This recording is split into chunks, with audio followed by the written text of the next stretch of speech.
Okay, day 3, talking to the camera. I missed a day, which is okay. I was trying to make this challenge like 30 days consecutive, but, well, the topic of today's video is going to be chaos. And I've chosen this topic because I've been enduring a lot of it lately. Even today, after sitting through like 5 hours of meetings, I remember thinking to myself, this is chaos.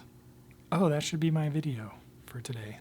So here we are. And the more I meditate on this topic of chaos, the more it teases my curiosity. Because it's really just an internal state or a perception of whatever scenario we're trying to interpret or decode, if you will. Identify your problems, but give your power and energy to solutions. Tony Robbins. So, I think about chaos and how it is in and of itself a perception. It's a label that we place on a situation or scenario.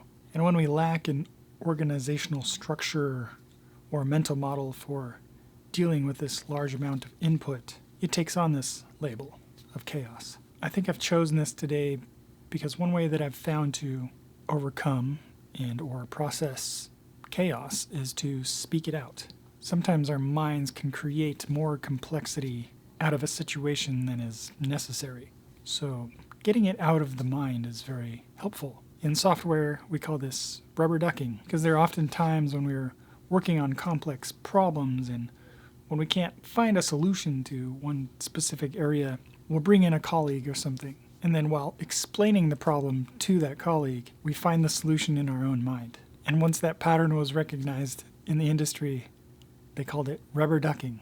People would recommend trying to explain it to yourself or some inanimate object to capture that same effect. I think this phenomenon really highlights the power of getting ideas out of your head and into some physical representation, be it words or pictures or filmic creations. This is why I think chaos is really an illusion. It's like an overwhelm for the mind, and with practice, we could potentially attenuate the impact of an onslaught of information. Now, have I found a solution for this? Absolutely not. I am one of the first to get overwhelmed and have deer in the headlights syndrome.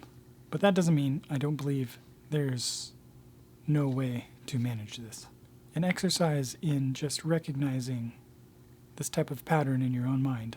You can break apart the pieces that create overwhelm that eventually lead to the label of chaos. Yeah, that was deep.